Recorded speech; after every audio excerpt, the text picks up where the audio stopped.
Well, hello, everybody, and welcome back to my podcast where the discussion is all about free agency and taking control over your future.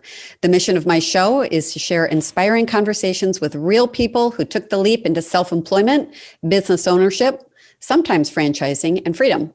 From corporate refugees and executives tired of their desk job to entrepreneurs and investors looking to share camaraderie and inspiration through their business journey, my podcast aims to spotlight on real people who stepped into the unknown, took control of their destiny, and became their own boss. And really, the embodiment of that is my guest today, Candace Spears. So welcome, Candace. Thank you, Meg. I'm excited to be here. I'm really excited to have you on because as I have learned more about you and your personal journey, boy, talk about inspiring and continuing to refine and redefine yourself through the pandemic. It's been great to have you on the First Friday meetings. I'm going to let you describe your journey, Candace, because it's been quite interesting. So start from your corporate career and tell us what navigational changes you've made. Yeah, absolutely. So it's funny, Meg, because really I've always been just an entrepreneur at heart, like just ideas and I got to get it out there. And, somewhere along the lines, right, I went into the corporate path and did what I was supposed to do and at the big companies, the Ds of the world, the leadership programs, the management ranks, all that good stuff. And I actually had a period in there in that corporate time span where it was my first thought of, okay, I don't want to be in corporate anymore. And I'm just going to go do my own thing. And that was when I had started my catering and events business. So that was about like 9 years ago. So I had started that business and did it for like a couple years, went in all intense, like had served thousands at festivals in Wisconsin and some weddings and all that other stuff. And then I was kind of like, food service is not my industry. This just isn't for me. So anyway, I kind of meandered back into that whole like, my CEO path is just going to be the corporate ladder. I can see myself as a corporate CEO. That's the path I'm going to take. And, I had a point in time there where, I was having a lot of success. I was switching companies because got bored easily, entrepreneurs. So I was switching companies, but I was successfully switching, right? So I was always elevating. And I remember when I had left, I can tell you the exact role, the exact situation. I was a global product manager at the time at Brady Corporation. And it was for the software portfolio. And things were great. Like I'm managing this $2.5 million portfolio. All this is good. A recruiter calls, right, out of GE, which is a company that I was at previously. And it's like, okay, they're looking for me. And I'm listening because, while things are great, I can feel my ideas getting squeezed. So let me listen. And so ended up going into GE, but this time in the marketing space. I was in the technology space. So this time in the marketing space. And I got there, and you probably can identify with this, where when you have this corporate identity of like, oh, I've got this title and I work at this company, like you can say nothing to me. I had that, okay? I had that going on. Now, while I was in this new role, it wasn't more than 4, 5, maybe 6 months in, things started changing. Got a new chief marketing officer, got a new leader for the Americas, got all these new things. And what was happening is, well, first off, what I was doing in my role, I had some of those moments of, wow, you pay me this much to do this, which is always a warning sign, right? There is, opportunity to trim out things. Yeah. And so anyway, I remember having a conversation with my manager, who was then my new manager at the time, because the one that brought me in had left. And we were talking about performance. And he had mentioned like, oh yeah, things are great. And I asked him about, all right, so what are goals looking like for next year? And he said to me, Meg, oh, we're going to keep that in a separate conversation. Well, that's interesting. So that next conversation rolls around and he tells me, hey, we're going to be eliminating your role. And you talk about a punch to the gut, like wait, what? Like, I'm not sure they know who I am. Like, wait, what? Right? So I had all that happen. And in fact, my first reaction wasn't so much that I was pissed off. My first reaction was, oh, this is great, because I was at GE. Now I'm free to look around. I don't have to wait 18 months before I can go and look for another role. So this is fantastic. So anyway, some months had come by, weeks had gone by, and nothing was panning out, right? Nothing was panning out. And I remember being in the parking lot one night and just kind of being like, I literally started to cry. Because it was like, I promised myself I will never have this happen to me again. What made you cry? Because it was like, already, like the rug had been yanked. Like this wonderful identity that I thought I had, right, being the America's marketing leader and marketing ops, was just yanked from me. So it's an ego identity kind of a thing? Yeah. Okay. Exactly. Yeah. And it was in that moment that I had to have a check-in with my identity. Like, hold on, I am Candace, right? I am not this role. I am Candace that brings XYZ value. And so when I left out of that role, I ended up transitioning into a new role, which is that new role is the company that I eventually left. But when I transitioned into that new role, I had a different attitude, Meg.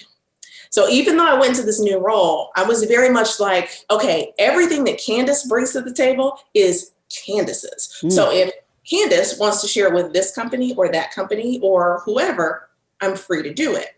So my attitude had started when I went to that company. It sounds like you were thinking like a free agent by then. I was, yes. Even though I was still employed, I was like, it's time for me to start thinking differently. And I remember at that new company, I would be leading these sessions, just facilitating sessions in different ways and all this stuff in creative ways. And I noticed that people would come and ask me, like, how did you do that? Or how did you get them to engage? Or how did you do this? How did you do that? And I'm like, oh, well, it's just this, and this. But my free agent mindset started to say, if they're asking, somebody else probably wants to know. And that was when I wrote my first book, because the book was about how to bring your crayons to the office. What it was all the things that I was doing at this job. So I was like, okay, I'm going to bring it and they can get a copy, and somebody else that doesn't work here can get a copy, and whoever else, right? That was that mindset. Now, fast tracking this story, I got caught in what so many in corporate who want to get out but just keep stumbling around get caught into. I got caught into some success traps. So you probably know what I'm talking about. Don't you, Nick? I think a lot of the listeners know what you're talking about too. It's what is so seductive and hard to separate from sometimes. Yeah. But you're getting there. So carry on. So here we go. So got caught in the success trap. I was teaching, which I had done a lot, agile and just sort of lean startup, and how to get from idea to business value quickly. And so I got caught in a place where the role that I entered the company with that no longer exists. I essentially had made it my own role, right? And was training folks around the company on how to leverage agile to go faster across companies, whether it was the IT department, marketing department, whatever, helping folks do pitches to the CEO about new ideas, all this great stuff. Yeah. And I had this executive sponsor, the CIO, who had later announced that he was retiring. Now, this is a person that had been a major sponsor of kind of like, Candace, you got it. I see you. Like, whatever. I'm signing on. I support you, whatever. So when he announced his retirement, I found myself back in that same feeling that I had when I was in that car. Yeah. And I was like, oh no. Like, we're not doing this. And it was at that point, Meg, that I decided that within 12 months, I will be working for myself only. That's my next move. That's it. It's gotta be. So I spent that 12 months in evolution. And what do I want to offer? Maybe it's this, or maybe it's a career offering, or maybe it's this, maybe it's that, and testing and trialing. And eventually that 12 months came. I had started a marketing agency before I resigned. With the 30 days, I got that first client and all that stuff, and said, yeah, perfect timing. out the door. And so now here I am today. I mean, That's awesome. Yeah, I'm so glad that you're going through the mental gyrations because it is so common. And I do remember being in corporate America. It was a long time ago, but I do remember a lot of those traps and the perception of security, and then losing your cheerleader and seeing that vulnerability, realizing that vulnerability. And when your mindset is corporate only, it's hard to see beyond it. You, on the other hand, have had a lot of different business ideas. And so with your 12 months of planning, were you journaling, or how did you keep track of your ideas and turn it into a plan? I'm glad that you mentioned that. So one of the things I did, I don't think I've ever been super great. And I'll even say that today. Like, I've never been super great at keeping track of my ideas. Like, I will have them and then they will, disappear. And then I'll think, well, what was that good idea? Or I'll try to write them down, but I write them on something random and I can't find it. Like all these different things. But one of the things I did do is any idea I had, I've always been big on testing. That's something that I was taught in corporate. It's something that I teach now with other women. And so when I had an idea, it would be like, okay, well, how can I sort of test this out? How can I see if, this may be the thing to do? This may be the thing to sort of try. And so I would do that. One of the things that I did do, though, is I wanted to chronicle my journey. And I wanted to chronicle my journey of going from, just this professional who was ambitious, always been ambitious, but to turning into someone who is getting paid to do what they love and just making a big impact in the world. That was where my podcast started. In fact, that very first episode talks about my story of how I got there. And so I had made this commitment to myself, and this was after doing a ClickFunnels challenge. I was doing a ClickFunnels challenge, and I remember they were talking about just the need to publish every day. Like, it's going to change your life, publish every day. So I'm like, okay, I'm going to do it. It's not going to be video because at the time I was like, I don't want to get prepared for makeup and all that. Those days are long gone. But I was like, not going to do it. Right. Writing. I didn't really want to write every day. And so the other thing was audio. So I'm like, oh, okay, well, this seems easier. So I'll do that. And so I had made a commitment to myself to publish a podcast episode every single day for a year.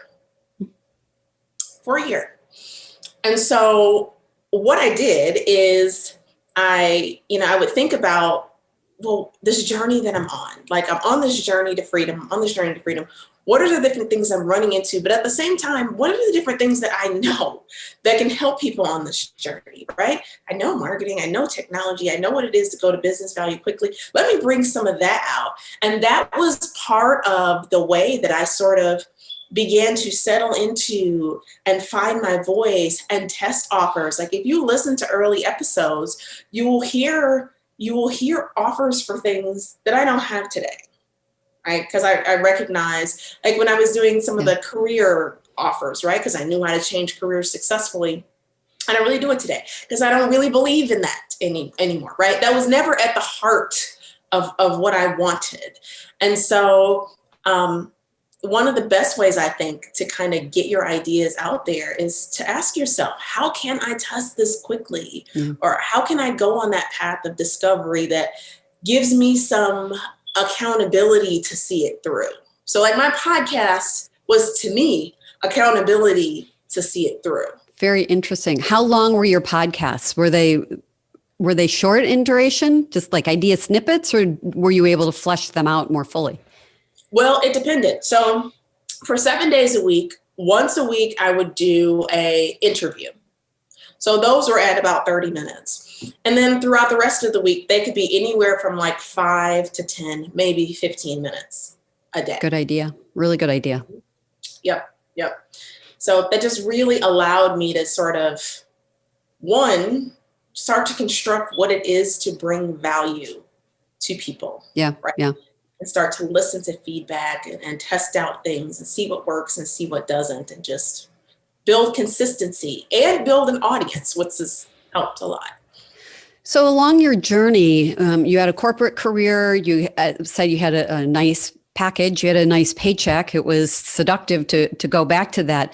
I know how hard it is as an entrepreneur being self-employed to monetize, to put value on certain elements of your business. How did you navigate that? Did you do that alone, market research? Did you have mentors? Yeah. So I had mentors all along the way. I my ambition is so strong, and I've got to a place now, and it's funny, when I look back at myself just getting out of corporate to kind of like how I feel right now. It's different in terms of, okay, I know I need a coach, and, at that point in time, it was like, oh, $5,000. Well, that's a lot. And I look at that today and I'm like, $5,000, is that it? Something must be wrong, right? I recognized that there was this need to learn from people who had been there before. Yeah. That I knew. Otherwise, I was just going to continue to just drown. So one of the things I did, I had somebody on my podcast. I can't think of the episode, but it was Ben Chai. And I remember doing the interview with him. Multimillionaire, has raised several seven-figure businesses. And after my interview, I remember saying to him, so do you coach? Like, do you coach? Like, would you coach me? Because I saw it, right? I saw what I wanted. And I'm like, okay, I need to, that's what I need. That's what I want. And that kind of really started me down my path. But I knew that was important. The other thing that I knew was important was because I had taught that whole lean startup and how you go quickly, right, to business value, I carried that with me. So I applied that to myself. So when it came to that marketing agency that I started, I sat back and thought about, if I want to make money quickly, what are the things that I know, right? How do I know that I can help? Where can I help and serve people quickly? So I took that element and knew I'm just a beast when it comes to marketing and technology, right? That's just my thing. And so I took that, and then I thought about who needs my help, and where do I have enough of an understanding? And when I first started out the agency, I was kind of married together with like, well, we'll look at restaurateurs just because I've been in the food service space. Yeah. And we'll look at real estate agents. Because my mom has been in the business for 30 years. So I'm like, okay, well, that's an in, because that gives me, right, some accelerated knowledge. And I ended up just focusing in on real estate because I had like this wealth of insight. Plus, I knew there was a need and I had an answer. And so I'm like, okay, when you can solve a problem, because people pay to get out of pain or they run towards desire. So when you can solve a problem, go for it. And so that's where I kind of really sort of zoomed in, because I knew I could help in that space. So how long did it take for you to reach that dollar sign? That's, we all have it. It's on the inside of our forehead. We know what we want to be earning. We know whether it's a financial number or it's a material item. Oh, I want to make enough money that I can afford to drive a Mercedes. Own it. I want to buy it out. So when did you hit that point that you met this number in here? So I would say I haven't hit it yet. I've got a 2021 that has 7 figures marked on it, Meg. That's what's in my head. Like I am that, because I chased the ambition, right? That's where I am. So when it came to me, and I'm trying to think about folks that may be listening from your audience perspective, sometimes people are thinking, well, it's one thing when you're out and it's one thing when you're in and you're like, what is my number to get out? Yeah. Right. It's another thing when you're out and it's like, well, maybe what is my number to live? And then there's probably like what is my number to now say, oh, I'm really doing things. And then I'm sure it just becomes like, okay, it's just another number. let's just grow. So for me, in terms of the number to get out, I had a very date-driven exit. Like, first off, I knew my mindset was, I'm leaving in 12 months. So I better figure it out. Not leaving without my bonus, but I'm leaving in 12 months. Good girl. Right. And I better figure it out. And so that drove me a lot. I didn't have necessarily it has to be a revenue number. I wanted it to be clients. And I did end up with having a client. I had my first client before I left. So having that client, right? Still hadn't had the revenue number that would be fantastic. But when I think about what I did with my first coach and what those revenue numbers were versus just what I think about now, it's kind of like, no, here, over here, this thing that's non-negotiable, like that's that thing. And that's what I'm working to. And I'm tying a lot of my goals on like the car that I want to drive, the this to the, okay, how far are you to that? Mm-hmm. How far are you to that? As kind of like an accelerant, a pusher, yeah, so to speak. Yeah. So question is just popping into my head about, I don't like to focus too much on the difference between men and women or anything like that. You've got your daughters, you've got your husband, you're both highly driven individuals. With all of the plans that were in your head and then were coming to fruition, were there any saboteurs, anyone who was, throwing water on your plans and maybe mentally or physically kind of holding you back? Or did you have a support mechanism that was louder than any? Because we all tend to have these voices in our own head, but then there are the voices from our family and friends who maybe have the best of intent for you, but they're really leveraging they're voicing their fears and foisting them upon you. So I'm curious if you had more support mechanisms and if you had saboteurs, how did you deal with those? Yeah, so I didn't have a lot of saboteurs, and I'll talk about the support mechanism. And the only reason I didn't, because they did start to show up, the only reason I didn't is because I didn't talk to people that I didn't think would understand. Good point. There's a lot of stuff that I just sort of kept to myself.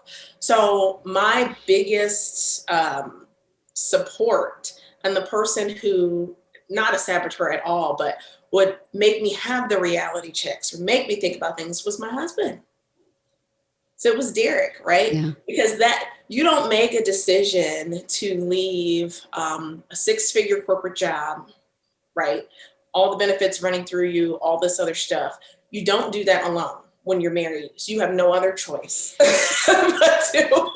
to have that conversation, right? So, and that went on its scale from first, it's like, wait, what? We've kind of been in this position for a while, to, okay, yep, got it. Makes sense, to, oh yeah, we got to do this thing, right? And so that became a super support path. Now, when I talk about saboteurs that showed up later, but this was after the deal was done, because again, I just kind of, it's mine. Like, I don't want to deal with anybody's energy. Like, sometimes that comes to me and then I take it. So I don't want to. So, when I had left, and I think it was that day that I had resigned, and I remember my mom, who I love dearly, that I remember her saying to me, wait, you did what? You did what? Like, I hope you make sure you're on good terms. Like, you may need to go back, or you may need to do this, and that's, that is nothing more than, right, a parent's love and concern and that type of thing. Yeah. But I stayed very clear of the people who I knew didn't understand, and surrounded myself very heavily with the people who did understand and were models of success. Yeah. Good for you. That's where I kind of put myself. Good for you. It's really important for people to realize that friends and family are not doing the same research and don't know all the facts that you're picking up along the way. And they do this out of care and concern. but it's not necessarily in your best interest. So then now that you have been independent and self-employed for as long as you have, are there any roadblocks or speed bumps that you hit along the way that you went, ooh, I could have avoided those? So are there any do-overs, anything you wish you could go back and redo? Well, first, I know it sounds like a cliche answer. Everything is a learning. Yes, that is true. That is true. But I think one of the things that I would have looked even closer at is just how I spend my money. How you spend your money on business development? On business. Or okay.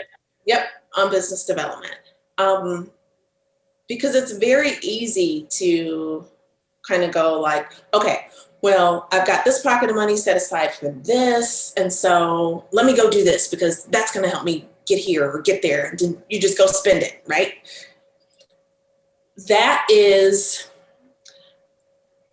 That's something that even today I have to be very sort of cautious of, because sometimes when if you've got something set aside and you're like, okay, I know it, and especially if you adopt this attitude, and this is one of the things that I say to my coaching students now all the time, like, yes, it is not true, the phrase, it takes money to make money. It's not necessarily true. That's right? But here's the thing. If you believe that to be true, you can find yourself making some unnecessary mistakes or trying to spend your way out of every single thing that isn't necessarily the answer. You know, maybe you need to streamline something. Maybe you need to slow down to go faster on something or whatever to make things better in the long run. Yeah. So that's probably the one thing that even to this day, I look and I look closely at. I think about ROI all the time, like literally. Yeah. If I do this, what's the ROI?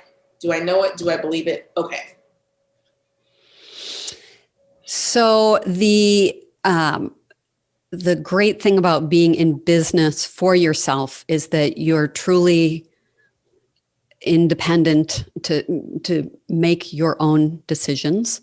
I was talking to a gentleman recently who was looking back and reflecting on how hard it is to be self-employed sometimes. And he said, you know, I just got to tell you, my worst day being self-employed is better than my best day in corporate America. I thought, good for you. That's a way to embrace challenge. How do you look back on now that you've been self-employed, you've been a corporate person? Are you leaving the door open to go back at any point, or no? How do you? Okay, good. That is, yeah, no, for me, no. There is too much. How do I best put this, Meg?